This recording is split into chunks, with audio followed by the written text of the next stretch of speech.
आज वैशाख मास के शुक्ल पक्ष की चतुर्दशी तिथि है, मतलब नरसिंह चतुर्दशी। आप सब लोगों ने उपवास रखा है, किंतु पाठ आरंभ करने से पहले दो बात बतला दूं, ध्यान से सुनिएगा आप लोग। उपवास रखा तो सबने, आज लोग अपने अपने सामर्थ्य अनुसार सबने उपवास रखा है। किसी ने निर्जला रखा, किसी ने सजला रखा, कोई केवल जल पी रहे हैं, कोई केवल फल खा रहे हैं, है ना। अपने अपने सामर्थ्य अनुसार सब अनुकल्प कर रहे हैं, उपवास कर रहे हैं। किंतु ये जान लेना आवश्यक है कि उपवास का क्या अर्थ है। यद्यपि आप लोग तत्वज्ञ हैं, जानते होंगे, किंतु फिर भी मैं श्रवण कर दूं। उप का अर्थ है श्रेष्ठ और वास का अर्थ है श्रेष्ठ वस्तु के निकट वास करना। हमारे गुरुवर्गों ने केवल भोजन छोड़ देने को बहुत अधिक गुरुत्व नहीं दिया। हमारे श्री बावन गोस्वामी महाराज जी कहते थे कि उपवास के दिन हरि कथा कीर्तन, हरि कथा श्रवण, हरिनाम यदि ठीक से नहीं हो निर्जला उपवास रखने से, तो इससे अच्छा है कि कुछ नींबू शरबत, कुछ जल ले लो, कुछ दूध ले लो, किंतु भगवान का नाम, भगवान की कथा कीर्तन में यदि चित्त आविष्ट रहे। अब भूखे पेट हैं, चित्त उसी ओर आविष्ट है, बड़ी प्यास लगी है, कब पाठ कथा समाप्त होगी, कब ठाकुर का विषवा, कब हम जल पी लेंगे। मूल बात चित्त की आविष्टता की है। जिस ओर चित्त की आविष्टता है उस ओर ही हम जाएंगे। जैसे ब्रजवासियों का चित्त संपूर्ण रूप में कृष्ण में लगा है तो कृष्ण वशीभूत है। हम बद्ध जीव हैं, हमारा थोड़ा सा कृष्ण में लगता है, थोड़ा सा इधर उधर लग जाता है। तो इसलिए मूल विचार है उपवास का अर्थ क्या है। उप मतलब श्रेष्ठ और वास मतलब श्रेष्ठ वस्तु के निकट वास करना, यही है उपवास। तो हमारे गुरुवर्गों ने हरि कथा कीर्तन, भगवान के नामों का कीर्तन श्रवण, भगवान का महात्म्य, भगवान के भक्तों का महात्म्य, इसके श्रवण कीर्तन पर विशेष जोर दिया। इसको उन्होंने उपवास नाम से अभिहित किया। यही हमारे गौड़ीय वैष्णव का उपवास है। अब प्रश्न उठता है श्रेष्ठ विचार क्या है। तो ये नरसिंह भगवान के विषय में गुरु जी का और प्रभुपाद जी का एक विचार बतलाऊं और इन महापुरुषों के श्रेष्ठ विचार को हम लोग अपने मस्तक पर धारण करेंगे, अपने हृदय में धारण करने की चेष्टा करेंगे और इन महापुरुष के विचारों को लेकर के हम इस तिथि को पालन करेंगे। एक समय गुरु जी कर्नाटक में स्थान है हेसिर घट्टा, आप लोगों ने सुना होगा नाम, वहां पर गए, सुनी होगी शायद आप लोगों ने घटना। कर्नाटक बेंगलोर में एक स्थान है हेसिर घट्टा, वहां पर नरसिंह भगवान का एक बड़ा प्रसिद्ध मंदिर है। गुरु जी नरसिंह भगवान के मंदिर में गए। अब दक्षिण भारत में यदि जाओ तो वहां पर साधु सन्यासियों को देख लेना, यदि दंडधारी साधु सन्यासियों को बड़ा सम्मान करते हैं। दक्षिण भारत में भारतीय प्रथा अभी भी बहुत ठीक से पालित होती है, साधु सन्यासियों का बड़ा मान है। गुरुजी जब मंदिर में गए, भीतर प्रवेश किया, वो तो नित्य सिद्ध गौर जन राधा जन है। दर्शन पवित्र करो एक तुम्हारे दर्शन किया, जब पुजारी ने बड़ा सम्मान किया गुरुजी का और प्रसादी माला लाकर दी, प्रसादी ठाकुर का प्रसाद दिया पाने के लिए। और गुरुजी के साथ जब उनका कथोपकथन हो रहा है, वार्तालाप हो रहा, तो गुरुजी ने एक बड़ी सुंदर बात कही कि हम लोग नरसिंह भगवान का दर्शन करने आए हैं, किंतु नरसिंह भगवान से केवल राधा दास्य के लिए ही प्रार्थना करेंगे। नरसिंह भगवान से हम क्या प्रार्थना करेंगे? केवल राधा दास्य की ही प्रार्थना करेंगे और कोई प्रार्थना नहीं करेंगे। ये एक विचार है, श्रेष्ठ विचार, कि हमारी निष्ठा क्या है। हमारी निष्ठा अपने उस अभिष्ट वस्तु के प्रति है, हमको राधा जी की दासी बनना है। यद्यपि विचार बहुत उन्नत कोटि का है और बद्ध जीव बहुत निम्न स्तर पर है, किंतु गुरुजी कहते थे यदि आपका लक्ष्य निर्धारित हो गया तो समझो आपको 50% कार्य हो गया। तो हमको बनना वही है, केवल हमको वही वस्तु चाहिए, उससे निम्न हमको कुछ नहीं चाहिए। उससे नीचे गुरुजी कहते थे यदि नारायण भी सामने आ जाए और कहे चलो हमारे साथ में बैकुंठ, तो हम बैकुंठ नहीं जाएंगे, मना कर देना। पर लोभित मत हो जाना कि अरे बैकुंठ, हम बैकुंठ में चले जाएंगे, कृष्ण सेवा कब मिलेगी, राधा जी का दास्य जब मिलेगा तब देखा जाएगा, अभी तो बैकुंठ में चलो। तो गुरुजी कहते थे नहीं, निष्ठा रखना राधा जी के प्रति। तो गुरुजी ने नरसिंह भगवान के मंदिर में जाकर क्या बात कही कि हम नरसिंह भगवान से प्रार्थना करेंगे राधा दास्य के लिए।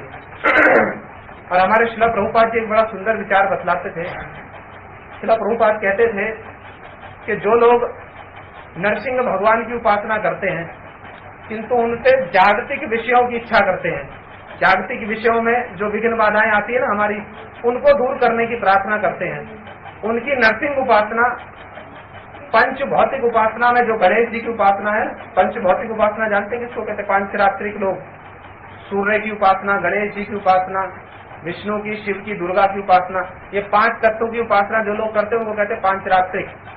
ये 5 इस अपने इन 5 उपास्य तत्वों की उपासना करने वाले, इनमें एक गणेश जी की उपासना करते हैं लोग, और गणेश जी की उपासना करके उनसे भौतिक इच्छाओं को मांगते हैं। गणेश जी हमको ये वस्तु दे दो, हमको ये वस्तु दे दो, हमारे ये विघ्न दूर कर दो। गणेश जी भी विघ्न विनाश दूर करने वाले हैं। शादी के कार्ड छपवाते ना लोग, शांत बैठ जाओ, शांत बैठ जाओ, इसको बंद कर दो। और कथा सुनिए आप लोग, जो पीछे आ रहा है आप लोग आगे आगे हो जाओ, आप लोग आगे आगे, वो शांत बैठ जाएंगे।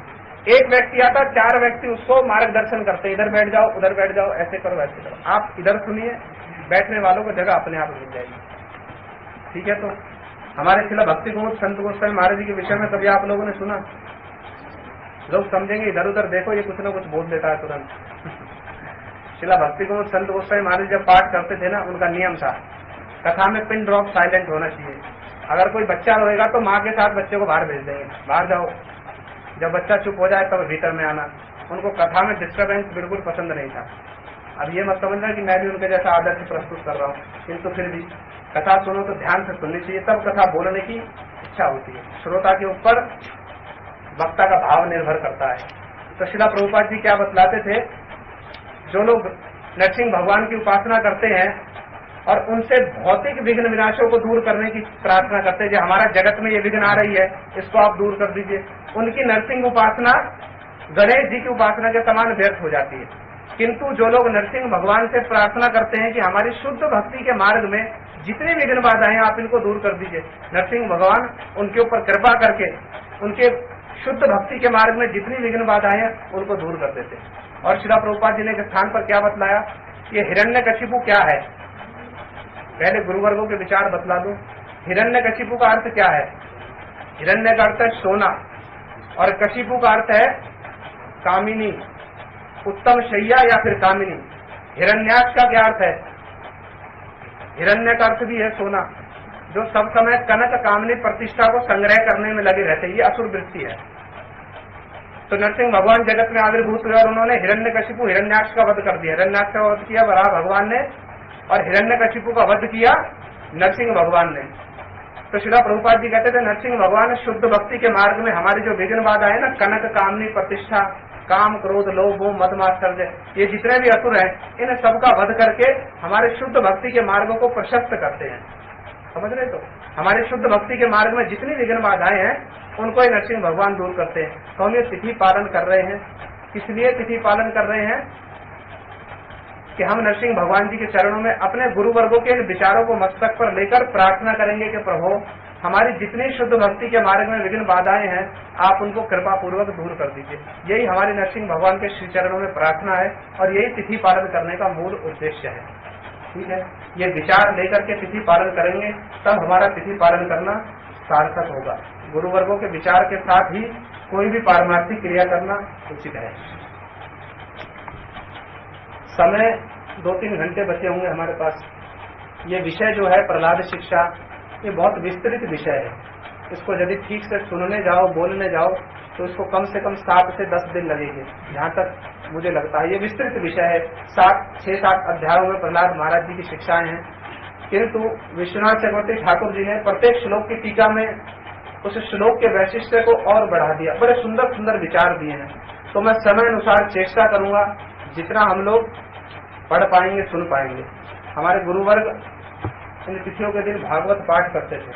भागवत में से विश्वनाथ चक्रवर्ती ठाकुर जी के विचार, जीव गोस्वामी पाद के विचारों को बतलाते थे। हम भी उनका चरित्र श्रवण करने की चेष्टा करेंगे। इसी को हमारे वेद व्यास जी ने अनावृत्ति शब्दात बतलाया। शब्द की पुनः पुनः पुनः पुनः अनावृत्ति हो, मतलब बार बार दोहराओ इनको। भागवत के विचारों को, गुरुवर्गों के विचारों को बार बार बोलो, बार बार सुनो, बार बार बोलो, बार बार सुनो। इसलिए कथा आप लोगों ने सुनी होगी, तो भागवत से श्री विश्वनाथ चक्रवर्ती ठाकुर जी के बड़े सुंदर सुंदर विचार हैं। समय अनुसार कुछ कहने की चेष्टा करेंगे। नरसिंह भगवान के विषय में आप सब लोग परिचित होंगे।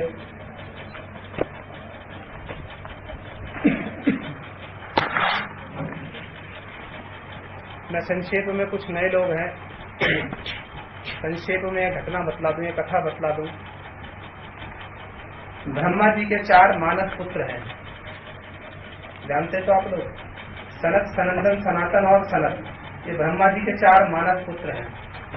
ये यद्यपि है तो बड़े प्राचीन ऋषि, किंतु है सब समय रहते 5 वर्ष के बालक के जैसे, और नंग धड़ंग रहते अवधूत अवस्था में। एक समय चारों भगवान का दर्शन करने के लिए वैकुंठ में गए, और वैकुंठ में जाकर भगवान का दर्शन करने की इच्छा से द्वार में प्रवेश कर रहे हैं। कौन प्रवेश कर रहे हैं? सनत, सनंदन, सनातन और सनत, ब्रह्मा जी के 4 मानस पुत्र, उनके मन से प्रकट हुए 4 मानस पुत्र। किंतु द्वारपालों ने उनको रोक दिया। वैकुंठ में भगवान के द्वारपाल हैं जय विजय, उन दोनों ने रोक दिया, भीतर जाने नहीं दिया। अब इन्होंने क्रुद्ध होकर, संक्षेप में बतला रहा हूं, उन्होंने क्रुद्ध होकर श्राप दे दिया कि तुम लोग समभाव संपन्न नहीं हो, तुम लोग भगवान के चरणों के निकट रहने के योग्य नहीं हो, तुम पृथ्वी पर पतित हो जाओ, जाओ भूलोक में चले जाओ, असुर योनि को प्राप्त हो जाओ। अभी प्रश्न उठता है, जो वैकुंठ में चला गया, वैकुंठ में तो कुंठा धर्म नहीं है। कुंठा धर्म समझते हैं? वहां पर किसी भी प्रकार की कोई कुंठा नहीं है, काम, क्रोध, लोभ, मोह, असम दर्शन, ये कुछ नहीं है। तब फिर भगवान के पार्षदों में कुंठा धर्म कैसे आया? उन्होंने कैसे भीतर जाने से रोक दिया इन संत पुरुषों को? तो कहते भगवत इच्छा, इसके पीछे भगवत इच्छा है। कविराज गोस्वामी चैतन्य चरितामृत में बतलाते हैं, एक लीला है प्रभु कार्य करे न 5 साथ।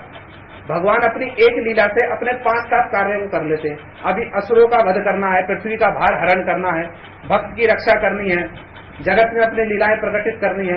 ऐसे बहुत सारे कारणों से भगवान ने प्रेरणा दे दी जय विजय को। तो इसके पीछे भगवत इच्छा है। अभी उन्होंने श्राप दिया, श्राप देने के पश्चात ये पतित होकर भूलोक में गिरने लगे, पृथ्वी पर। तो इन्होंने प्रार्थना की, प्रभु हमारा कल्याण भी कर दीजिए, क्योंकि संतों का श्राप भी जो है, यदि कोई उत्तम भागवत है तो उसका श्राप भी कल्याणकारी होता है। जैसे नारद जी जिसको भी श्राप दें, आप लोग देखेंगे कहीं ना कहीं कल्याणकारी होता है ना। तो उन्होंने श्राप दिया, किंतु उन्होंने कह दिया अच्छा ठीक है, 3 जन्म के पश्चात तुम फिर से वैकुंठ में लौट आओगे, और 3 जन्मों में भगवान के द्वारा ही तुम्हारे शरीर की हत्या होगी, तुम्हारा वध भगवान स्वयं करेंगे, और 3 जन्म के पश्चात तुम वापस लौट आओगे। अभी पहला जन्म उन्होंने लिया, कश्यप ऋषि और दिति के पुत्र होकर आए, हिरण्यकशिपु और हिरण्याक्ष। हिरण्याक्ष बड़ा भाई था, हिरण्यकशिपु छोटा भाई था। भगवान ने पृथ्वी का उद्धार करने के समय हिरण्याक्ष का वध कर दिया। इससे हिरण्यकशिपु जो है बड़ा रुष्ट हो गया। जब भगवान ने वध कर दिया, हिरण्यकशिपु बड़ा रुष्ट हो गया, ये मेरे भाई का वध कर दिया। तो उसने सभा में, जो उसकी सभा थी, वो राजा है, और उसकी सभा में जितने सभासद हैं, जितने उसकी सभा के लोग हैं, मंत्री सब, उनको सभा में खड़ा हो गया शूल लेकर। यहाँ से कथा आरंभ होती है, और कथा में सभा में खड़ा हो गया शूल लेकर, और सबको संबोधित करते हुए कहने लगा। विश्वनाथ चक्रवर्ती ठाकुर जी ने टीका में बड़े सुंदर सुंदर विचार बतलाए हैं, मैं समयानुसार बतलाने की चेष्टा करूंगा, ठीक है। जितना भी समयानुसार हो पाएगा, बहुत कुछ बोल दूं, उससे अच्छा है कि कुछ गुरु वर्गों के, कुछ वैष्णवों के कुछ सुंदर सुंदर विचार हम लोग श्रवण कर ले, उतने में ही मंगल है। तो बड़ा सुंदर विचार यहाँ पर बतला रहे। खड़ा हो गया सभा में, और अपने सारे सभासदों को संबोधित करते हुए कहने लगा, कहता है सत्य त्यक्त स्वभाव से घूरने माया वनोकसा भजंतम भजमानस से बालस्य वार अस्थिर आत्मना। भगवान के लिए कह रहा हिरण्यकशिपु, कहता है कि तस्य त्यक्त स्वभाव से, ये विष्णु पहले क्या था? ये पहले समदर्शी था। हिरण्यकशिपु कह रहा है कि ये विष्णु पहले समदर्शी था, देवताओं और दैत्यों के प्रति समदर्शी था। भगवान समदर्शी हैं, उनका तो किसी के प्रति कोई झुकाव नहीं है। तो हिरण्यकशिपु कह रहा है ये विष्णु पहले तो समदर्शी था, किंतु अभी क्या हो गया? घूरने माया वनोकसाम, अभी इसको माया ने आच्छादित कर लिया है, और माया के द्वारा आच्छादित होकर क्या कर रहा है? वनोकसाम, कभी कच्छप अवतार लेता है, कभी वरा अवतार लेता, पशुओं के अवतार लेने लगा है, माया के द्वारा आच्छादित हो गया। और क्या हुआ? भजंत भजमानस से, अपने स्वभाव को छोड़ दिया। इसने क्या स्वभाव छोड़ दिया? समदर्शिता रूपी स्वभाव छोड़ दिया। अब क्या करता है? अब कोई भी इसकी सेवा कर दे, थोड़ी सी सेवा, तो उसके ही वशीभूत हो जाता है। देवता लोगों ने इसकी थोड़ी सी सेवा कर दी, तो ये क्या हुआ? देवताओं के वशीभूत होकर इसने वरा अवतार लिया माया से, और मेरे भाई का वध कर दिया। अब मैं क्या करूंगा? मच्छूल भिन्न ग्रीवस से भूरिना रुधिरेणवे रुधिर प्रियम तर्पैसे भ्रातरम में गतव्य था। अब क्या कह रहा है? तो मैं क्या करूंगा? मैं अपने शूल से उस विष्णु की गर्दन को काट दूंगा, और उसके रक्त से अपने भाई का तर्पण करूंगा। असुरों को रक्त प्रिय होता है, अपने भाई का तर्पण करूंगा। तो विश्वनाथ चक्रवर्ती ठाकुर यहाँ पर टीका में बड़े सुंदर विचार बतला रहे हैं कहते अच्छा, अब यदि असुर लोग प्रश्न करें जो उसके सभासद हैं, भाई तुम कहते हो कि वो समदर्शी है, तुम कहते हो विष्णु समदर्शी है, तो जब समदर्शी है तो हम भी उसकी उपासना करेंगे। तुम कहते हो वो समदर्शी है, हम उसकी उपासना करेंगे, हम भी उसको प्रसन्न कर लेंगे, तो वो हमारी ओट लेगा, फिर हमारी ओट लेकर के वो देवताओं का वध कर देगा, तो हम भी उसकी उपासना करेंगे। तो हिरण्यकशिपु उसके उत्तर में कह रहा है, ना ना ऐसा मत कहो, मैं जो कह रहा हूं तुम वही कार्य करो, तुम मेरे कर्म, मैं जो आज्ञा दे रहा हूं उसमें नियुक्त हो जाओ। अभी प्रभुपाद जी बतलाते ये असुर स्वभाव है, असुर कदापि किसी का मंगल नहीं चाहते, और हमारे शिला प्रभुपाद जी ने इसको जीव हिंसा बतलाया। जीव हिंसा समझते तो ये असुर वृत्ति है। हम लोग साधन भजन कर रहे हैं, किंतु जब हम ये देखते हैं कि हमसे कोई, जैसे मान लीजिए उदाहरण के लिए शिला प्रभुपाद कहते गुरु सेवा में एक व्यक्ति आया, एक व्यक्ति गुरु सेवक है, गुरु जी की सेवा कर रहा है, किंतु जब वो देखता है कि दूसरा व्यक्ति उससे उन्नत सेवक है, तो उसके हृदय में क्या होती है, हिंसा उत्पन्न हो जाती है, ईर्ष्या उत्पन्न हो जाती है, और वो उसको आगे नहीं बढ़ने देता। यदि ये आगे बढ़ जाएगा तो मेरी प्रतिष्ठा में हानि होगी। तो शिला प्रभुपाद ने इसको जीव हिंसा बतलाया। एक साधक अपनी सेवा के द्वारा, अपनी योग्यता के द्वारा भजन के मार्ग में बहुत उन्नत स्तर पर जा सकता है, किंतु यदि हम उसके परमार्थ में किसी प्रकार की बाधा दे दें तो इसको शिला प्रभुपाद जी ने जीव हिंसा बतलाया। जैसे कोई उन्नत स्तर का, जैसे गुरु जी हैं, अब गुरु जी के बाद पास में बहुत सारे लोग हरिकथा सुनने के लिए आना चाहते हैं, किंतु दूसरे दूसरे संप्रदाय के लोगों ने, दूसरी दूसरी संस्थाओं के लोगों ने क्या किया, अपने स्वार्थ में बाधा के कारण उनको रोक दिया, जाने नहीं दिया। अभी श्रेष्ठ साधु का संग मिलने से उनकी परमार्थिक उन्नति होती, किंतु वो हुई नहीं। तो इसको शिला प्रभुपाद जी के शब्दों में क्या बतलाया, इसको शिला प्रभुपाद कहते जीव हिंसा। ये जीव हिंसा है, ये असुर वृत्ति है। असुर कदापि किसी का मंगल नहीं चाहते, किसी को आगे नहीं बढ़ने देना चाहते, सब समय क्या करते हैं, अपने ही उसको आनुगत्य में रखना चाहते। इसको शिला प्रभुपाद कहते ये जीव हिंसा है। विषय बहुत जटिल है और मैं जानता हूं बहुत सारे लोगों को नींद आ जाएगी, किंतु यदि समझोगे तो विश्वनाथ चक्रवर्ती ठाकुर जी ने बड़े सुंदर विचार बतलाए हैं। मैं 1 घंटे 2 घंटे तक लगातार बोल दूंगा, प्रसंग आप सब लोगों ने सुना है, किंतु यदि इन टीकाओं को सुन लेंगे कुछ, इसमें हमारा परम मंगल है। इसमें बड़े सुंदर सुंदर विचार बतलाए हैं जो साधारण रूप में सुनने को नहीं मिल पाते, कहीं पर समय नहीं होता हमारे प्रचारकों के पास, है ना, व्यस्त हैं, इसके लिए समय चाहिए बहुत। तो यथासंभव चेष्टा करेंगे, यद्यपि उपवास है आप लोगों का, कुछ खाया पिया नहीं है, किंतु फिर भी थोड़ा सा धैर्य धारण करके यदि सुनेंगे, बड़े सुंदर विचार इसमें विश्वनाथ चक्रवर्ती ठाकुर बतला रहे हैं। फिर आगे कह रहे हैं, असुर लोग फिर से एक प्रश्न करते हैं। ये विश्वनाथ चक्रवर्ती ठाकुर जी का वैशिष्ट है। गुरु जी कहते थे वो स्वयं प्रश्न उठाते हैं और फिर स्वयं उसका उत्तर दे देते हैं।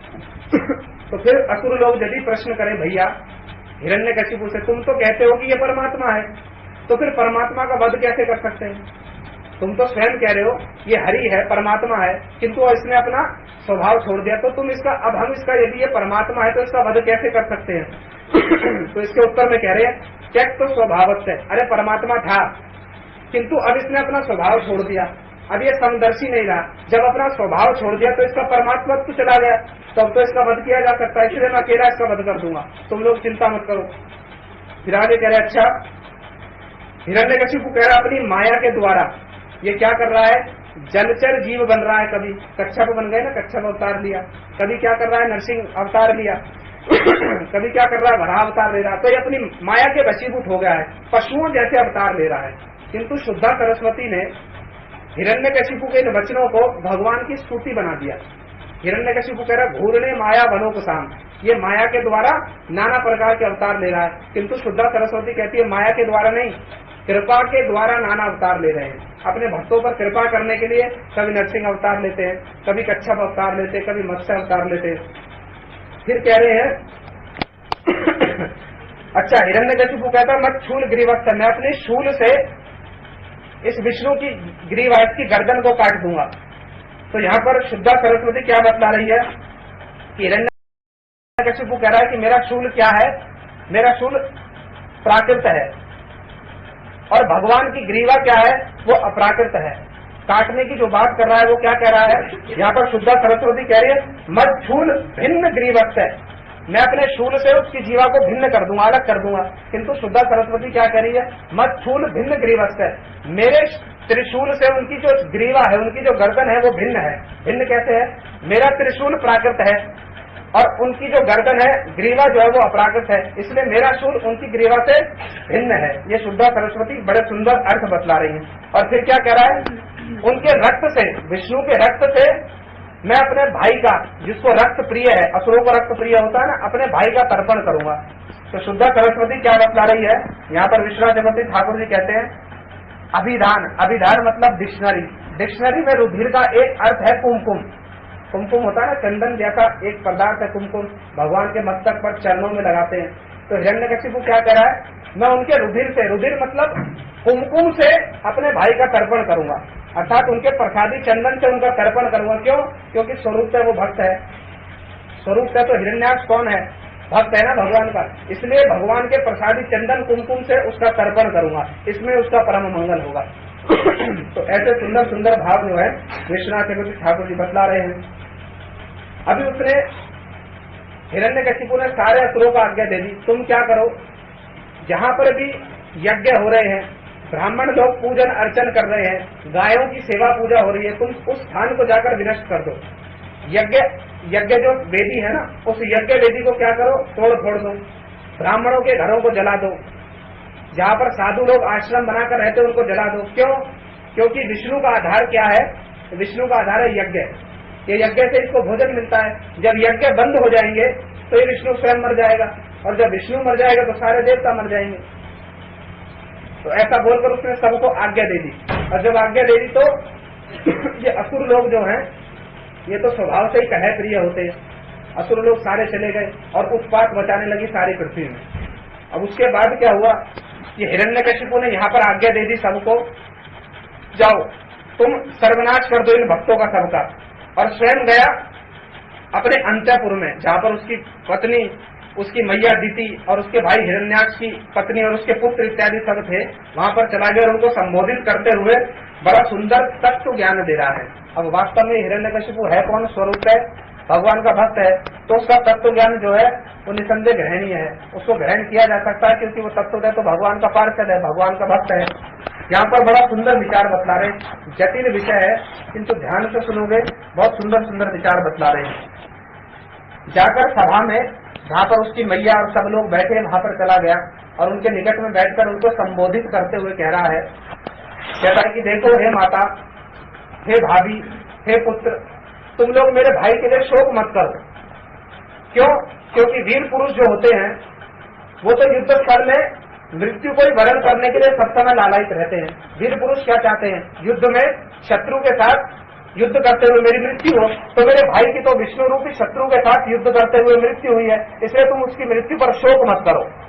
और फिर उनको तत्व ज्ञान देते हुए क्या कह रहा है, देखो शोक करना व्यर्थ है।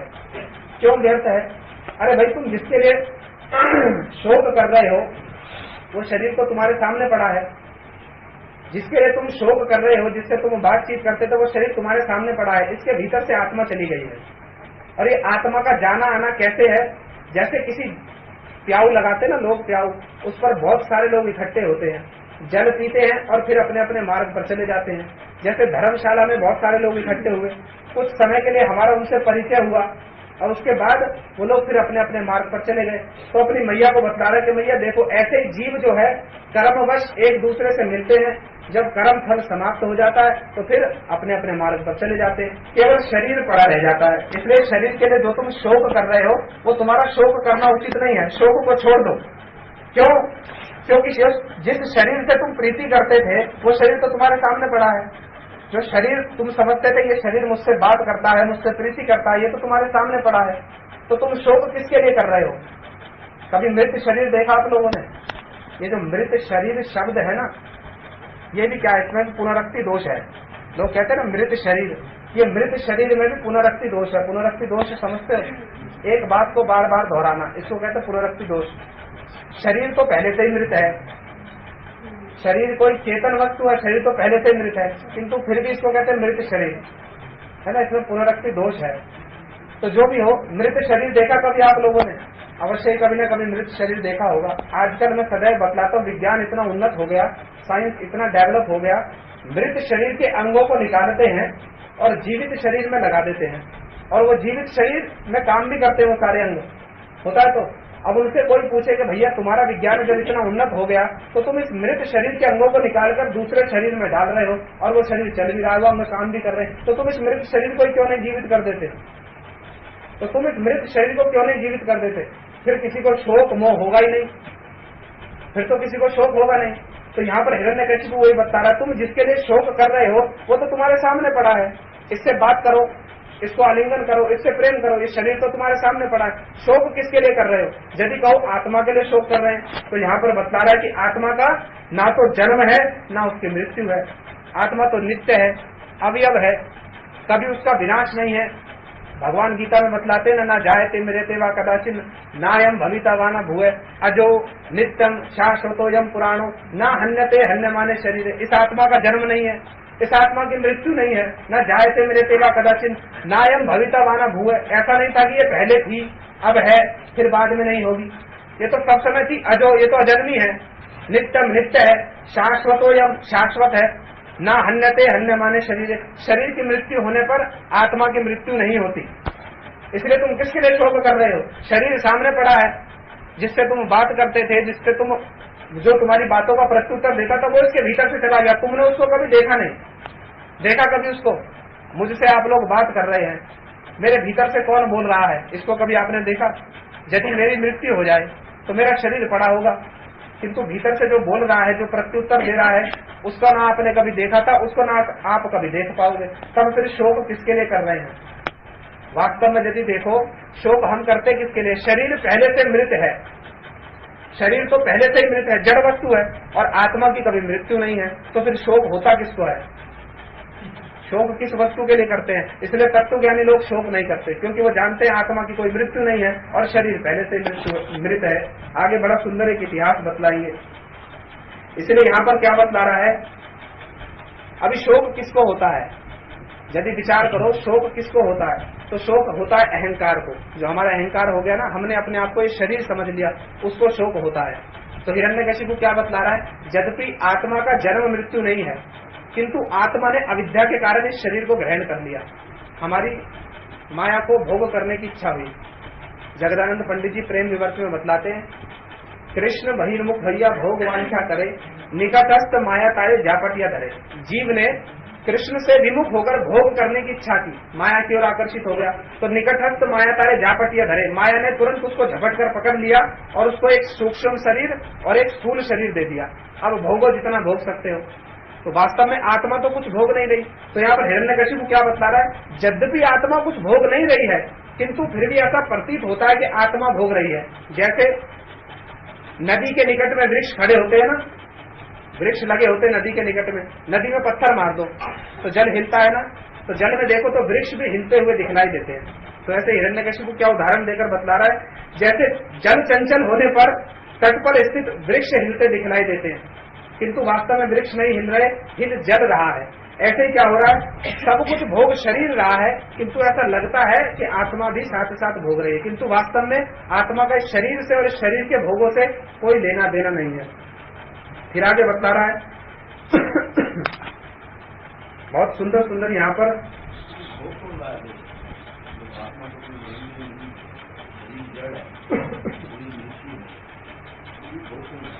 आगे कथा में बतलाते हैं। इसमें बड़ा सुंदर एक भागवत का ही प्रसंग है, प्रभु जी ने प्रसंग उठाया तो मैं यही बतला दूं। भागवत में एक बड़ा सुंदर विचार आया है, कथा आई बड़ी सुंदर, आप लोगों ने सुनी होगी। भगवान ने उद्धव जी को, ये बड़ा अच्छा प्रश्न है और इस प्रश्न से हमारे बहुत सारे संदेह दूर हो जाएंगे।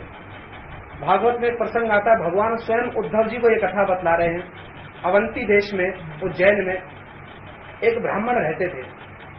उन्होंने बहुत सारा धन कमाया, खेती आदि कृषि आदि व्यापार करके बहुत सारा धन कमा लिया, किंतु स्वभाव से इतने कृपण थे कि कभी एक पैसा भी साधु सेवा में देते नहीं, कभी एक पैसा भी भगवान की सेवा में देते नहीं।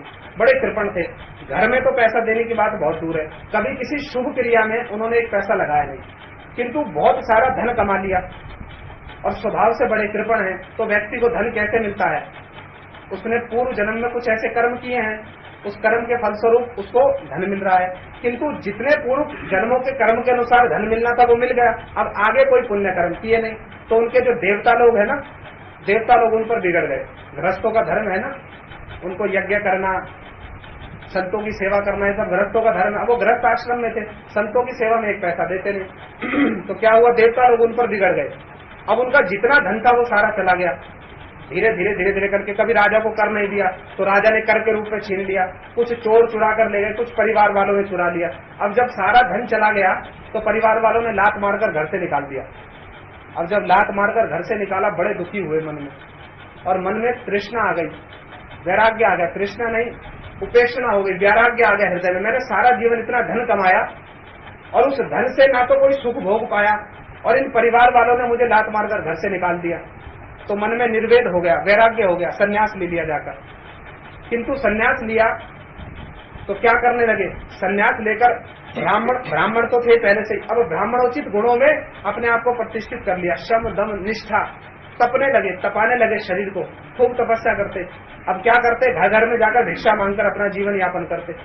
तो लोगों में तो वो पहले से ही बड़े बदनाम थे। जब किसी के घर में भिक्षा मांगने जाते तो लोग उनका बड़ा हाथ परिहास उड़ाते कि देखो, ये पहले तो इसने खेती आदि करके खूब धन कमाया, अब जब इसका धन चला गया तो ये बैरागी का वेश ले लिया। अब ये क्या कर रहा है, भिक्षा मांग करके अपनी उदर पूर्ति कर रहा है, अपनी इंद्रियों की तृप्ति कर रहा है। तो लोग उनको बड़ा कष्ट देते। कहीं नदी के तट पर स्नान करने जाते, उनकी लंगोटी उठाकर भाग जाते, उनका लोटा उठाकर भाग जाते। कभी उनको घर में बंद कर देते 2-2, 3-3 दिन तक। वो जब भिक्षा करके खाने के लिए बैठते तो उनके सर पे मलमूत्र कर देते। कभी उनको वृक्ष से बांध देते कड़ी धूप में, कभी बरसात में बांध देते। कभी उनको शारीरिक कष्ट उठाने पड़ते, कभी मानसिक कष्ट उठाने पड़ते। किंतु भगवान उद्धव जी को बतला रहे इतिहास, कहते किंतु उन्होंने अपने चित्त को भगवान में लगा दिया और मन मन में क्या विचार प्रकट करते, अपना उद्गार प्रकट करते, हृदय की भावना। लोग उनको इतना कष्ट देते जिसकी कोई सीमा नहीं, किंतु वो कभी कोई प्रतिकार नहीं करते। प्रतिकार समझते, कोई प्रत्युत्तर नहीं देते किसी प्रकार का। क्यों? भगवान कहते हैं उनके मन की धारणा क्या थी, वो मन में विचार करते थे, नायम जनों में सुख दुख हेतु। ये प्रभु जी के प्रश्न का उत्तर है और बड़ा सुंदर विचार है इसमें।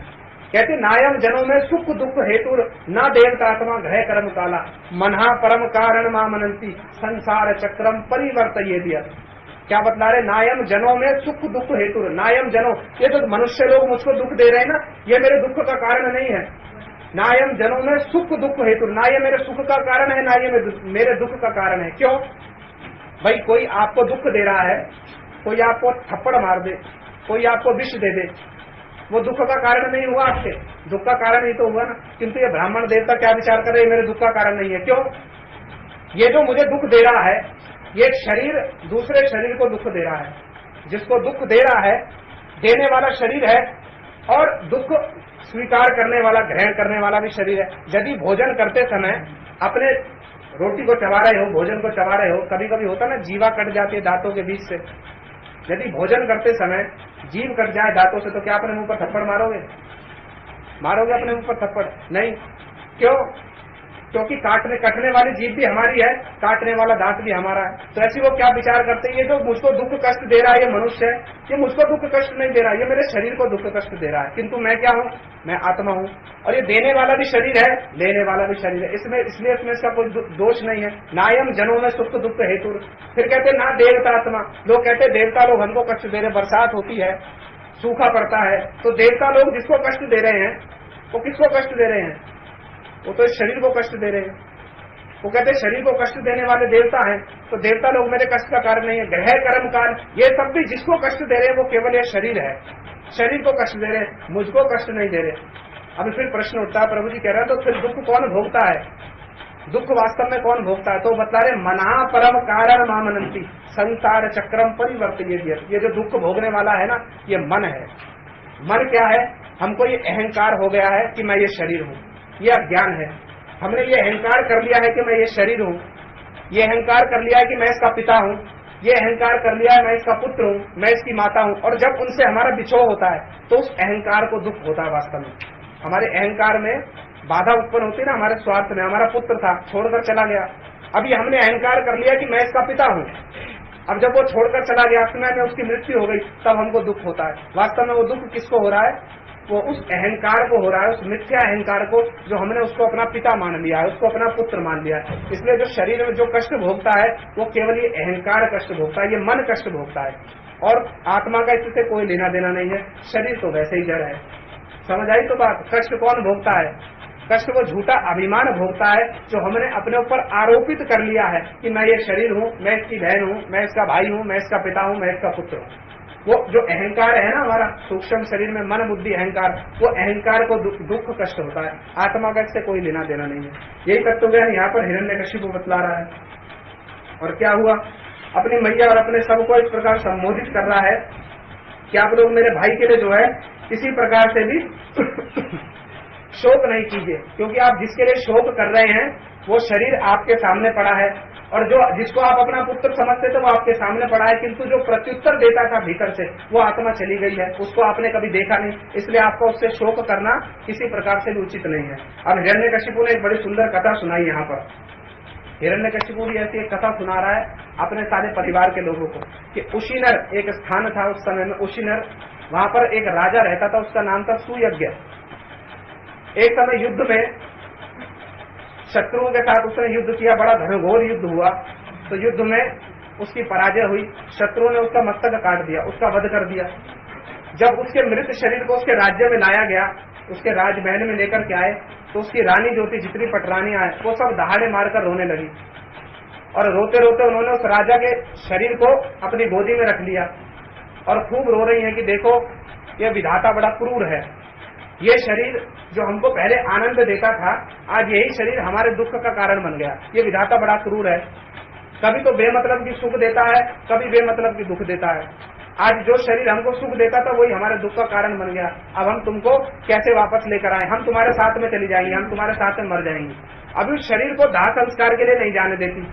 उस राजा की जितनी रानियां हैं उस शरीर को दाह संस्कार के लिए नहीं जाने देती। तो यमराज ने देखा कि इसका तो संस्कार नहीं हो रहा, संध्या हो गई, इसका संस्कार नहीं होगा तो इसका कल्याण नहीं होगा। शास्त्र में नियम है, देह का जिस प्रकार का संस्कार होगा ना, उससे आत्मा की जो गति है उस पर बड़ा प्रभाव पड़ता है। इसलिए जब देखा कि संध्या हो गई, इसका दाह संस्कार नहीं हो रहा, तो यमराज एक छोटे बालक के रूप में आ गए, और छोटे बालक के रूप में आकर उन सब रानियों के पास, वो जो के सभासद हैं परिवार के लोग, किसके, राजा सुयज्ञ के, उसके निकट में आकर उनको उपदेश देते हुए कहने लगे, देखो ये लोग आयु में मुझसे बहुत बड़े हैं। ये कौन बोल रहा है, यमराज जी छोटे बच्चे के रूप में आए, उनको तत्व उपदेश दे रहे, देखो आयु में ये लोग मुझसे बड़े हैं, किंतु कैसे मूर्खों की तरह इस सुयज्ञ राजा के शरीर को कैसे मूर्खों की तरह लेकर विदा कर रहे हैं। अरे जिसको तुम अपना पति समझते थे वो तो तुम्हारी गोद में पड़ा है। जो हिरण्यकशिपु पहले बतला रहा है ना, वही यमराज जी बतला रहे हैं, जिसको तुम अपना सुयज्ञ नाम का राजा अपना पति समझते थे वो तो तुम्हारी गोद में पड़ा है, फिर शोक किसके लिए करते हो। और इसके भीतर से जो तुमको प्रत्युत्तर देता था उसको तुमने कभी देखा नहीं, वो तो चला गया, तो फिर शोक कर किसके ले रहे हो।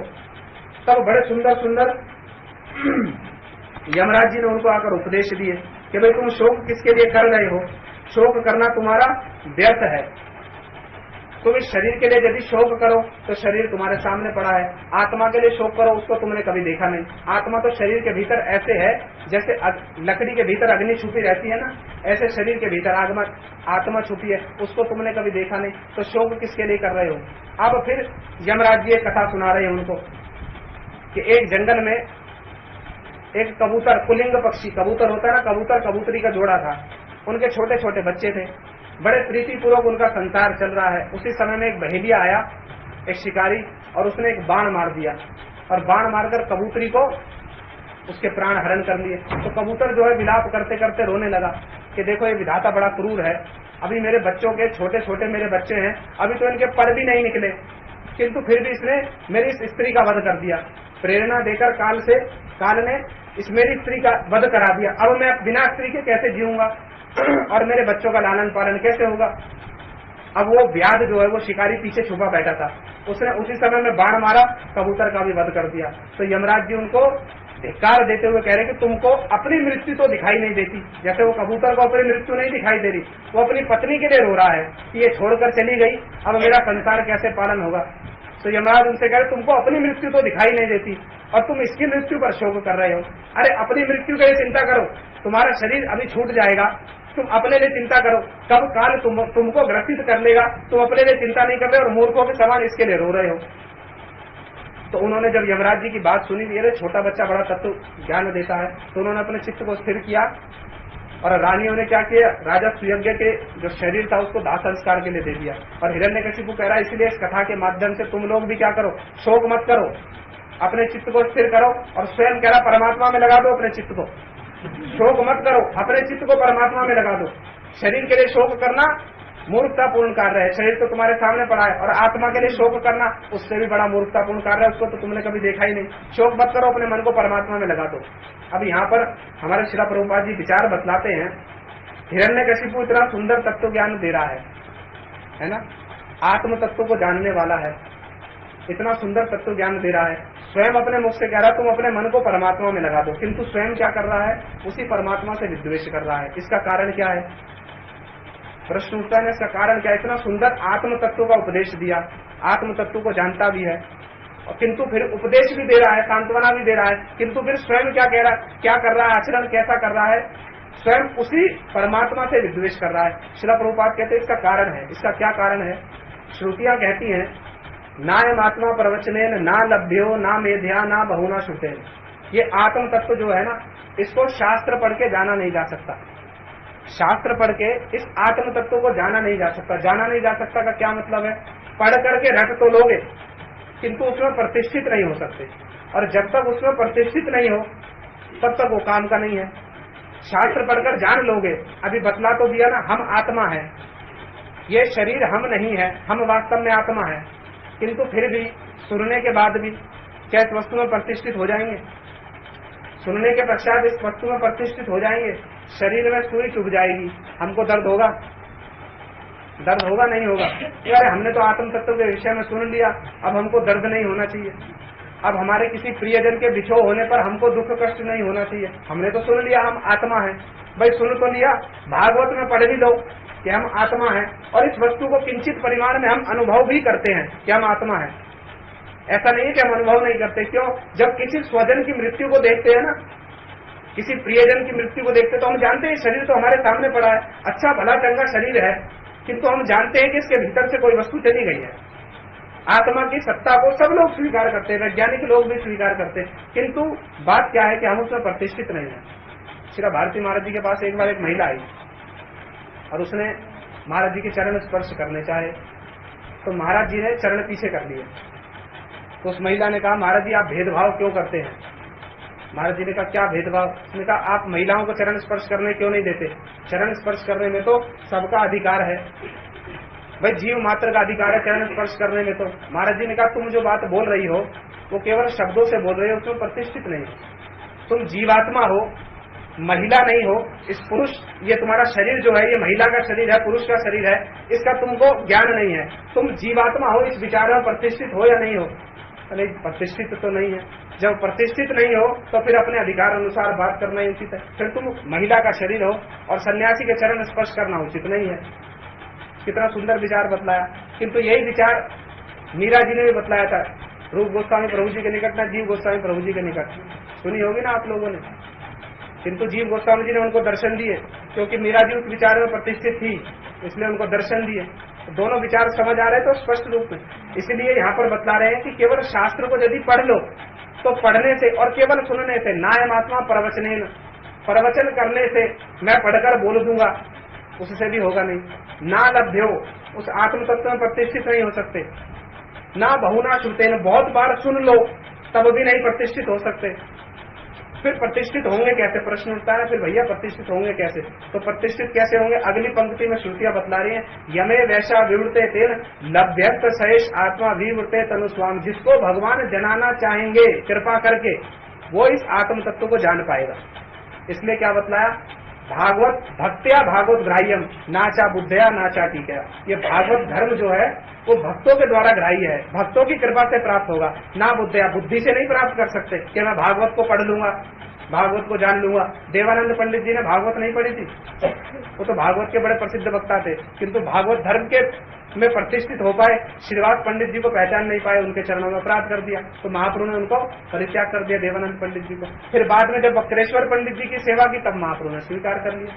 तो भागवत धर्म जो है भक्तों की कृपा से प्राप्त होगा, ऐसे प्राप्त नहीं होगा। केवल पढ़ लेने से, केवल सुन लेने से यद्यपि पढ़ने से सुनने से यदि भक्तिपूर्ण चित्त से करो निसंदेह सुकृति अर्जित होगी, किंतु इसमें प्रतिष्ठित होने के लिए क्या करना पड़ेगा? एक सदगुरु के चरणों का आश्रय लेना पड़ेगा, अपने आप को शरणागत करना पड़ेगा, उनके चरणों में समर्पण करना पड़ेगा। जितने परिमाण में समर्पित हो जाएंगे उतने परिमाण में भागवत धर्म हृदय में स्फुरित हो जाएगा। ये कोई ऐसी वस्तु नहीं है जिसको आप शास्त्र के ज्ञान से प्राप्त कर लेंगे, जिसको आप सुनने से प्राप्त कर लेंगे, ऐसी कोई वस्तु नहीं है ये भागवत धर्म। ये भागवत धर्म केवल भक्तों की कृपा से हमारे हृदय में स्फुरित हो सकता है। रूप गोस्वामी प्रभु जी ने भक्ति रसायन सिंधु में जो एक श्लोक बतलाया है ना, वो हमारे परमार्थिक जीवन का आधार स्वरूप है।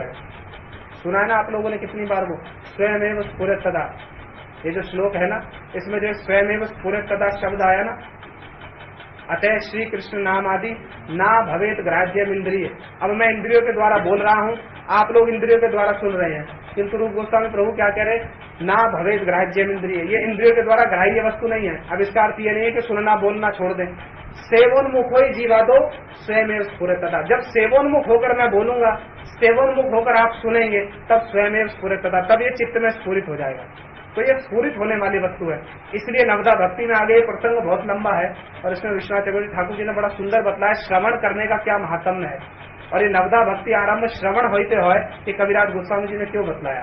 तो ये भागवत धर्म जो है भक्तों की कृपा से प्राप्त होगा। इसीलिए हिरण्यकशिपु को तत्व ज्ञान तो सारा है, किंतु तत्व ज्ञान होने पर भी उसमें प्रतिष्ठित नहीं है। प्रतिष्ठित होने के लिए भगवान की और भक्तों की कृपा आवश्यक है। जितने परिमाण में शरणागत होंगे उनके चरणों में, जितने परिमाण में सेवोन्मुख होंगे, उतने परिमाण में ये भागवत धर्म जो है हमारे हृदय में स्फुरित हो जाएगा। इसके लिए शास्त्र पढ़ने की आवश्यकता नहीं है।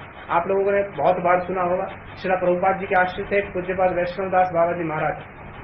तो सब समय मठ में क्या सेवा करते हैं? गमलों में गुड़ाई करते हैं।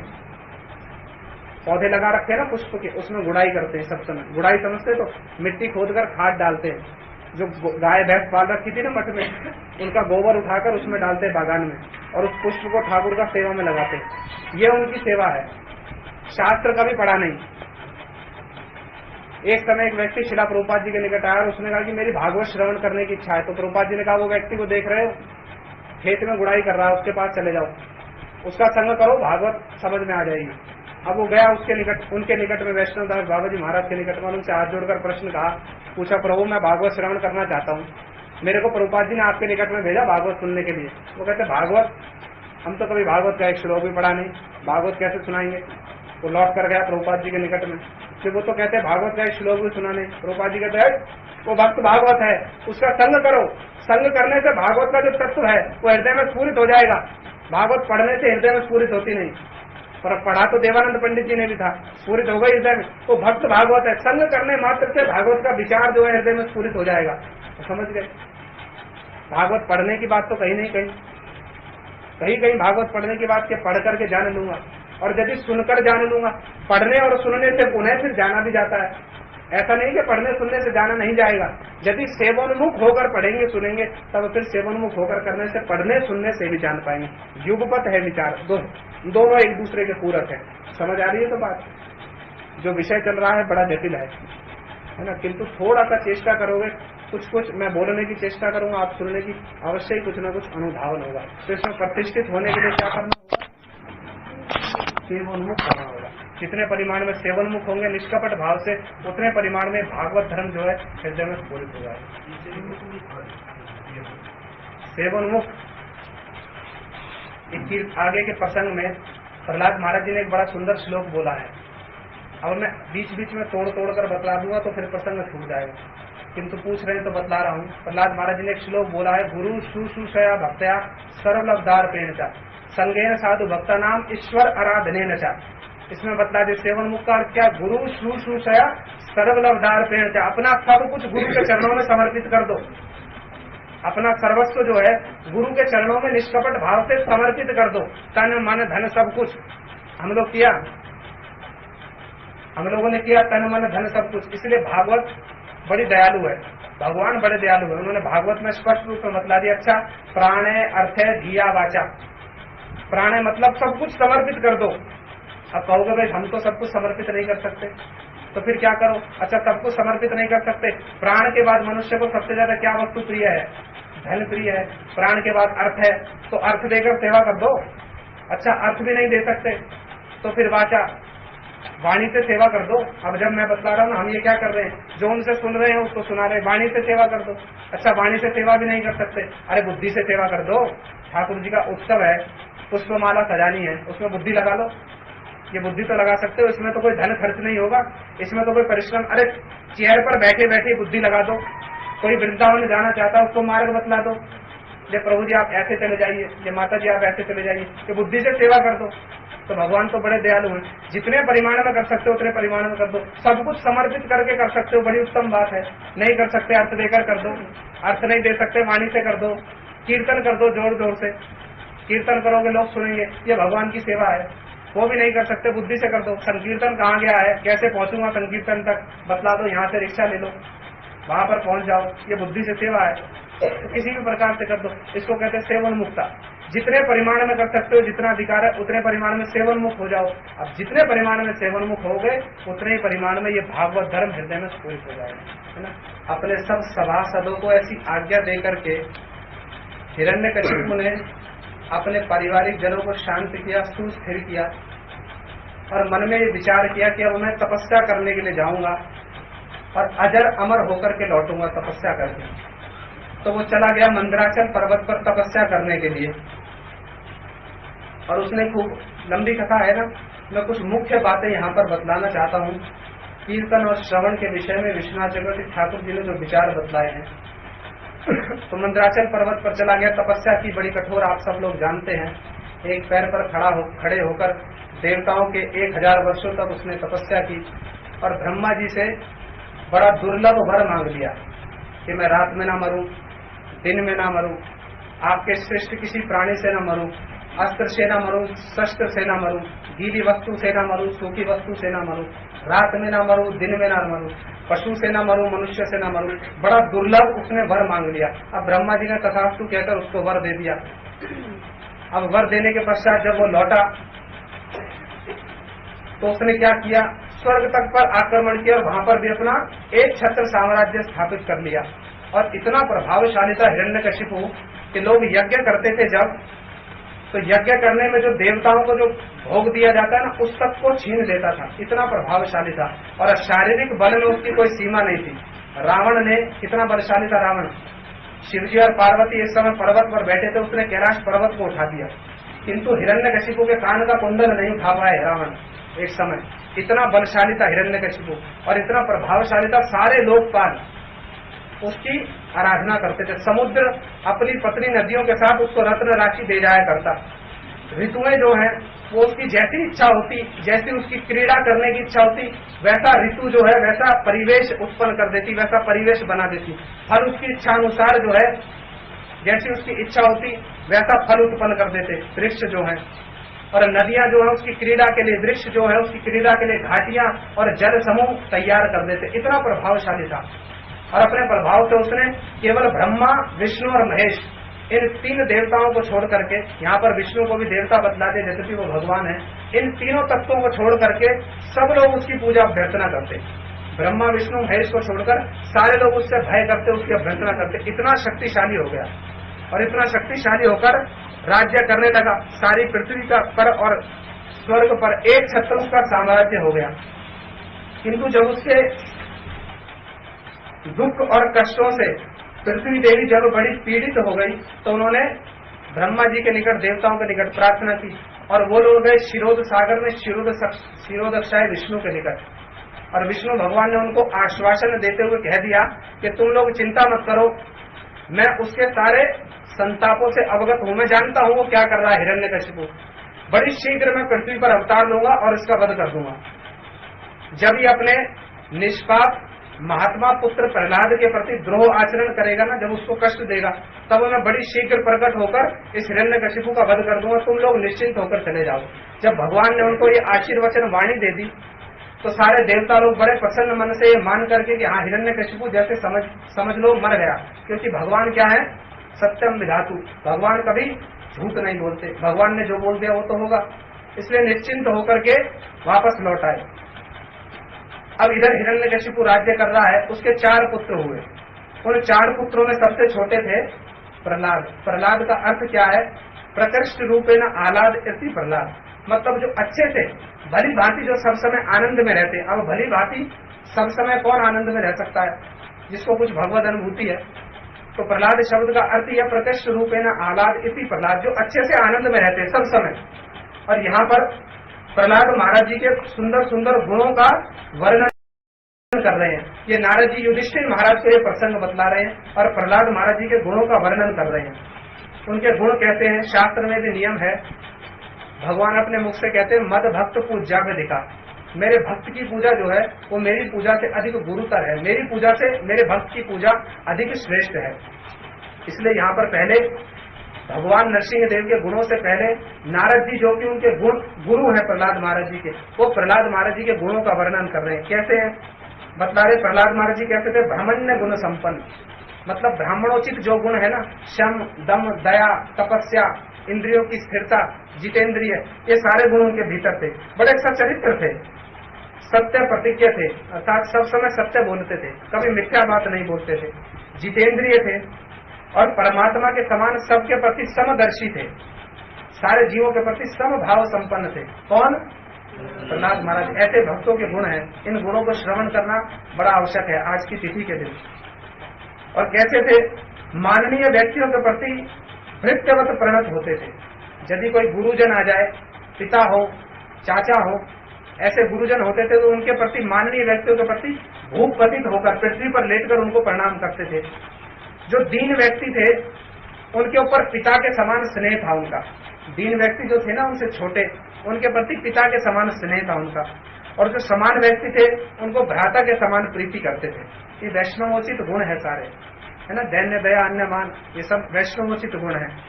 समान व्यक्तियों के प्रति जो है भ्राता के समान अनुराग युक्त थे, भ्राता के समान उनको प्रीति करते थे। और कैसे थे? अपने शिक्षा और दीक्षा गुरु के प्रति उनको साक्षात भगवान जैसा समझते थे। शास्त्र में भी बतलाया ना कि ये भगवत तत्व जो है, भगवान का तत्व किसके हृदय में प्रकाशित होगा? यस्य देवे परा भक्ति यथा देवे कथा गुरौ तस्तेते कथिता हार्ता प्रकाशनते महात्मना।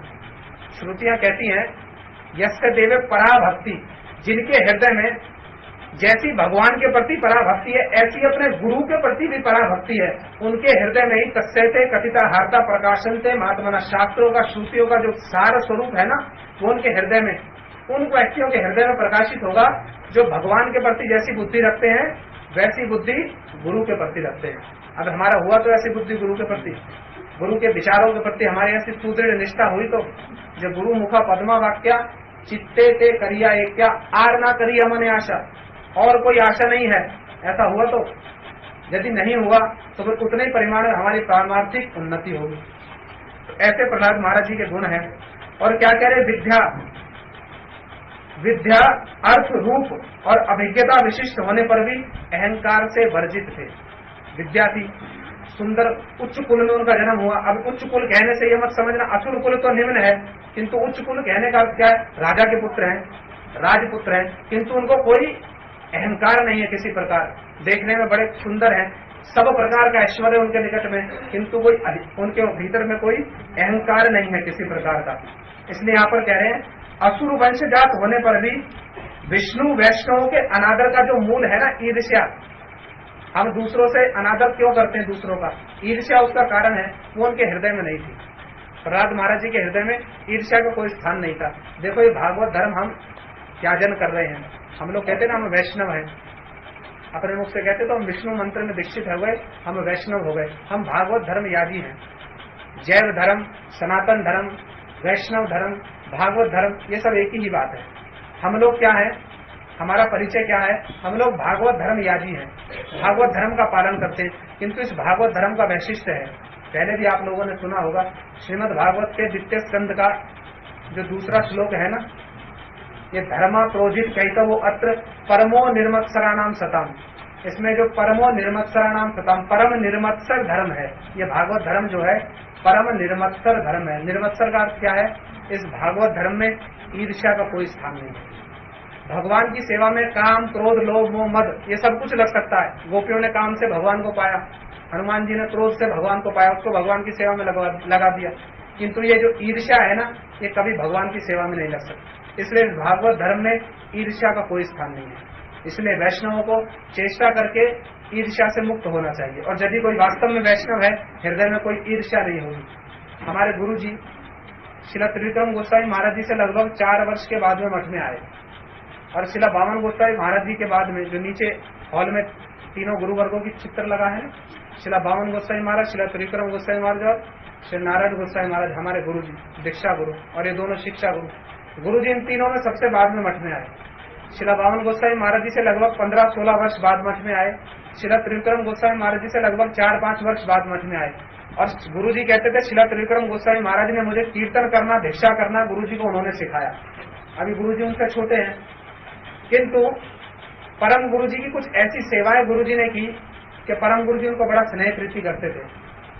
तो शिला त्रिविक्रम गोस्वामी महाराज जी को ईर्ष्या हुआ उनसे?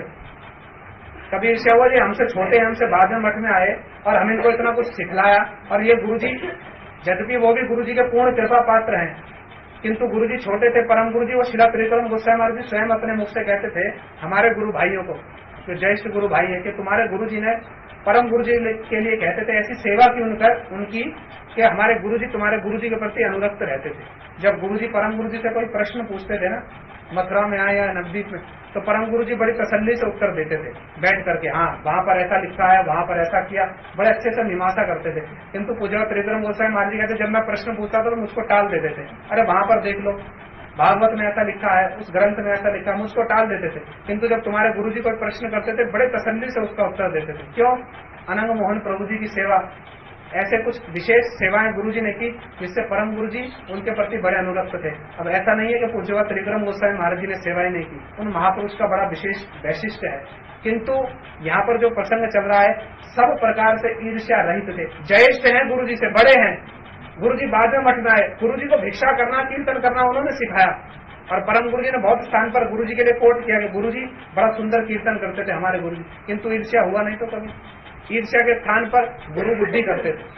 कभी मथुरा मठ में रहने आते थे ना पूज्य त्रिविक्रम महाराज जी, तो मंगल आरती के बाद में गुरु जी के घर में जाकर गुरु जी के भजन कोठी में साष्टांग प्रणाम करते थे।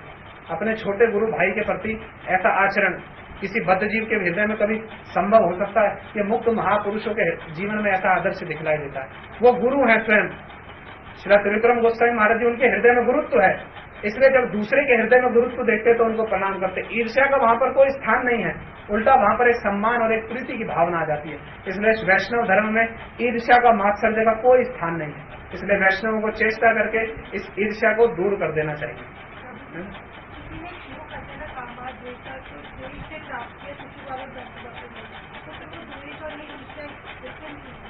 अरे भाई, उन्होंने द्वेष से प्राप्त किया भगवान को, किंतु द्वेष से भगवान में अपने चित्त को लगा दिया। आविष्टता किसमें रही? यद्यपि द्वेष से कर रहे हैं, आविष्टता किसमें है? भगवान के चरणों में, निरंतर भगवान का चिंतन कर रहे हैं। और स्वरूप वो दोनों कौन है? वो यही हिरण्यकशिपु हिरण्याक्ष है, किंतु आविष्टता भगवान में है। अभी व्यक्ति के हृदय में जब ईर्ष्या होती है ना, तब उसकी आविष्टता किस वस्तु में होती है?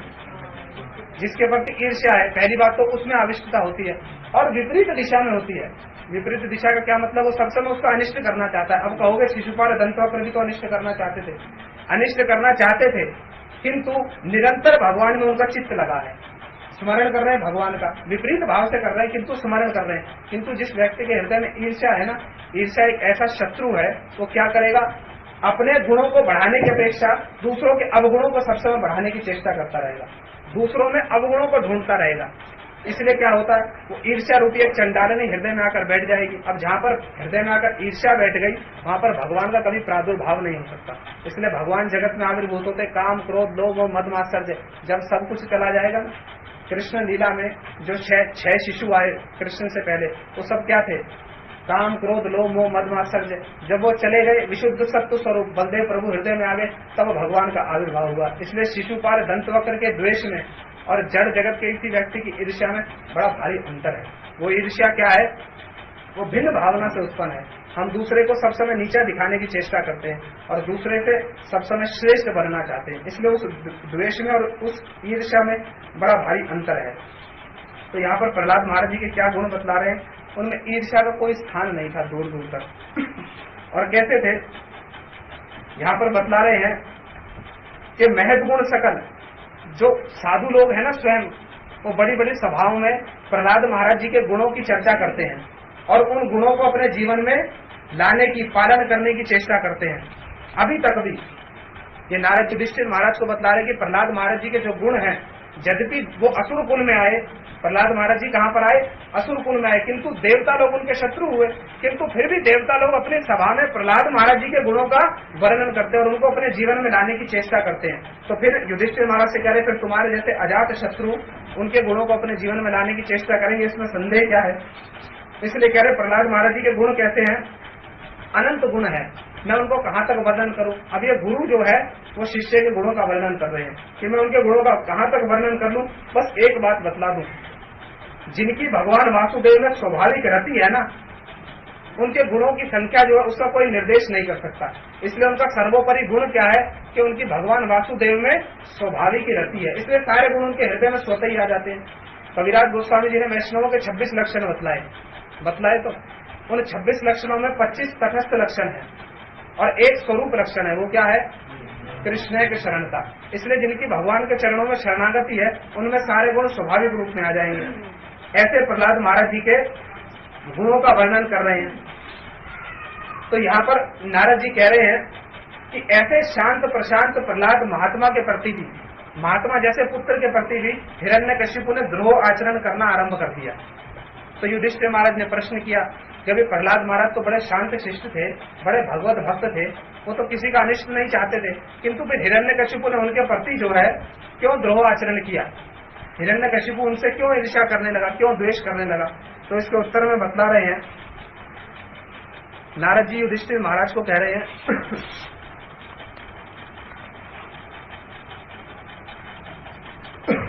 आज उपवास है ना, अवस्था जरा कुछ ढीली है, आप सबकी भी और हमारी भी। तो यहाँ पर बतला रहे नारद जी कि भाई क्यों हिरण्यकशिपु जो है प्रहलाद महाराज जी से द्वेष करने लगा। कहता प्रहलाद महाराज राजपुत्र थे, तो हिरण्यकशिपु ने उनकी शिक्षा के लिए 2 गुरुओं को नियुक्त कर दिया, जो गुरु नहीं थे, गुरु गुरु थे। गुरु कहने का मतलब क्या है? देखने में तो गुरु जैसे हैं किंतु आचरण में सदगुरु नहीं है। ऐसे 2 गुरुओं को नियुक्त कर दिया प्रहलाद महाराज जी को शिक्षा देने में। एक का नाम था षंड और दूसरे का नाम था अमर्क। षंड का अर्थ क्या है? षंड का अर्थ है बैल और अमर्क का अर्थ क्या है? अमर्क का अर्थ है अंधकारमय। अमर्क का एक अर्थ क्या है? अंधकारमय। तो ये दोनों गुरु कहते हैं जैसे सांड है ना, केवल भूसा ही खाएगा, शास्त्रों के सार को स्वीकार नहीं करते, केवल राजनीति, अर्थनीति, कामनीति, धर्मनीति इन सबको ही बोलते रहेंगे, सांड की तरह केवल भूसा खाते रहेंगे, बैल की तरह। और दूसरा क्या है? अंधकारमय, क्योंकि उन्होंने किसी सदगुरु के चरणों का आश्रय नहीं लिया, भगवान के चरणों की भक्ति नहीं की, इसलिए उनका जितना भी ज्ञान है वो क्या है? अंधकारमय है। अभी उन दोनों को शिक्षा देने के लिए नियुक्त कर दिया। अब वो दोनों प्रहलाद महाराज जी को धर्म, अर्थ, काम, राजनीति सबकी शिक्षा देते, किंतु प्रहलाद महाराज जी उनकी शिक्षा को किसी प्रकार से भी स्वीकार नहीं करते। सुन तो लेते किंतु क्या करते? हृदय से उसको अच्छा नहीं समझते, इसलिए कभी कान के इस कान से सुनते और दूसरे कान से निकाल देते। हमारे श्रील भक्तिविनोद ठाकुर जी ने बतलाया ना, सरस्वती कृष्ण प्रिया, कृष्ण भक्ति जार हिया, विनोदेर सही से वैभव। सरस्वती देवी कौन है? साक्षात कृष्ण की प्रिया है और उनका हृदय जो है सब समय कृष्ण भक्तिमय है। इसलिए जिस विद्या का उद्देश्य कृष्ण भक्ति है वही विद्या ग्रहण करने योग्य है। अब इस अर्थनीति, राजनीति में कृष्ण भक्ति की तो कोई बात नहीं है, इसलिए प्रहलाद महाराज जी ने उसका दूर से परित्याग कर दिया। ये आदर्श है, कृष्ण भक्ति नाही जार से विद्यार मस्त कहते अकह तवे करो पदाघात। जिस विद्या में कृष्ण भक्ति नहीं है निष्कपट रूप से उसमें पदाघात कर दो, उसका परित्याग कर दो। श्रील भक्तिविनोद ठाकुर जी कह रहे, तो प्रहलाद महाराज जी के जीवन में आदर्श दिखलाई देता है। उसने उस विद्या को, उन्होंने उस विद्या का परित्याग कर दिया क्योंकि उसमें कोई कृष्ण भक्ति नहीं है। तो सुन लेते, कान से सुन लेते इससे और इस कान से निकाल देते, किंतु हृदय में धारण नहीं करते। उन्होंने जो अपने गुरु, उनके वास्तविक गुरु कौन थे? नारद जी। नारद जी से उन्होंने जिस भागवत धर्म की शिक्षा ली थी उसका ही चिंतन मनन स्मरण करते रहते सब समय। तो अभी क्या हुआ? अब ये जब शिक्षा देते हैं, एक समय क्या हुआ, प्रहलाद महाराज जी जब पाठशाला से घर में लौटे तो हिरण्यकशिपु के निकट में गए, मैया ने उनको स्नान इत्यादि करा दिया।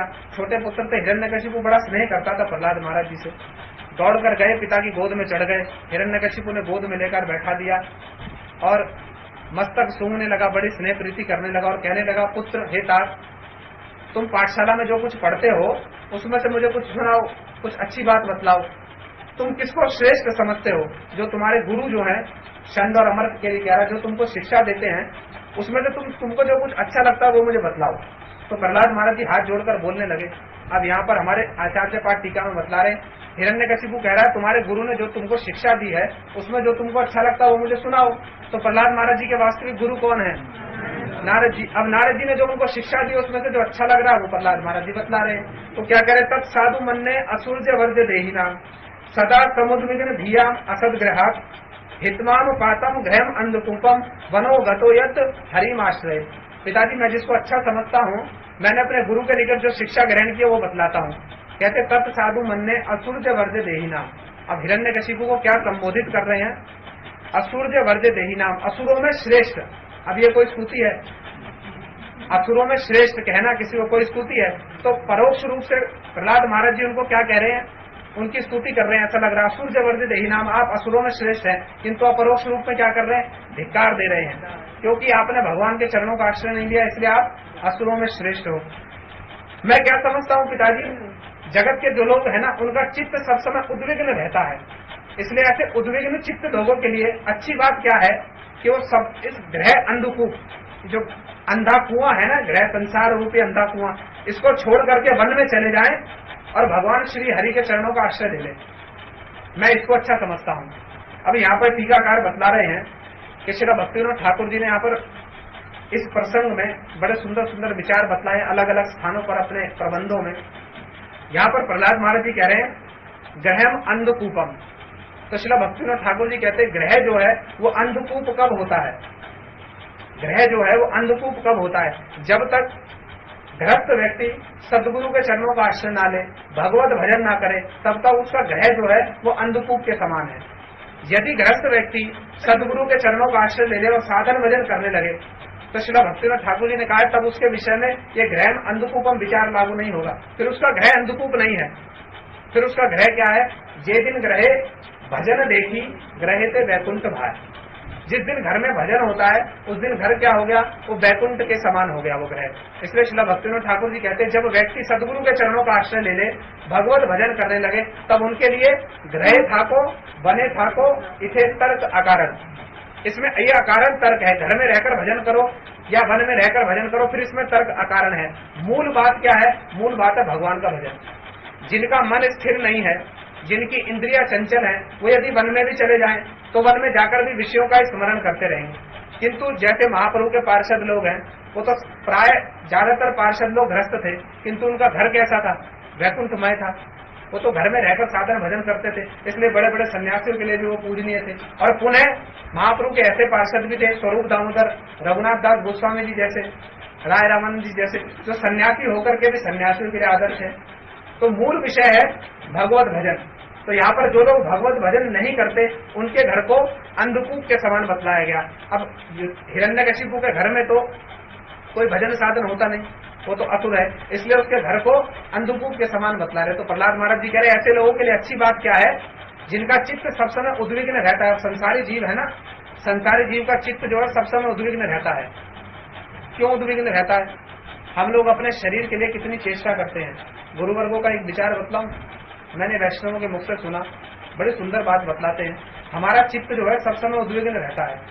हम इतनी चेष्टा करते हैं, बढ़िया भोजन खाएंगे, है ना, भोजन बड़ा अच्छा होना चाहिए, खूब धो करके भोजन पकाएंगे, ठाकुर को भोग लगाएंगे और फिर उस प्रसाद को पाएंगे, किंतु फिर भी चित्त जो है शांत रहता है? तो चित्त शांत नहीं रहता, मन भी शांत नहीं रहता, शरीर भी शांत नहीं रहता, बुद्धि भी शांत नहीं रहती, कुछ भी शांत रहता है। कितनी चेष्टा करते हैं शरीर के लिए, अच्छे से अच्छा भोजन लाएंगे, अच्छे से अच्छे फल लाएंगे, अच्छी से अच्छी सब्जियां लाएंगे, शरीर के लिए खूब चेष्टा करेंगे, भ्रमण करेंगे, अच्छे से अच्छे डॉक्टर को दिखाएंगे, किंतु इतना करने पर भी इतनी चेष्टा, ना तो शरीर स्वस्थ रहता है, ना बुद्धि स्वस्थ रहती है, ना मन स्वस्थ रहता है। गौर किशोरदास बाबा जी महाराज शरीर के लिए कोई चेष्टा करते हैं? क्या खाते हैं? गंगा की कीचड़ खा लेते हैं। शरीर भी स्वस्थ रहता है, मन भी स्वस्थ रहता है, बुद्धि भी स्वस्थ रहती है, भगवत भजन में लगी रहती सब समय।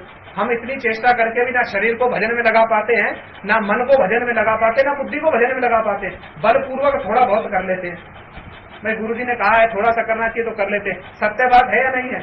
कितनी चेष्टा करके भी शरीर को भी लगा नहीं पाते, मन को भी लगा नहीं पाते। अभी देख लो, सामने सामने बात है, सुबह से अब तक उपवास रखा है, मेरी बोलने में अवस्था खराब हो रही है, आपकी सुनने में अवस्था खराब हो रही है। सही बात है। तो शिला प्रभुपाद जी के समय में उनके आश्रित लोग सुबह बैठते थे मंगल आरती के बाद, संध्या को उठते थे और हरी कथा ही हरी कथा, और बंटता क्या था बाद में, इतना बड़ा बताता, एक एक बताता बस, लो और अपने अपने आश्रम में जाओ भैया।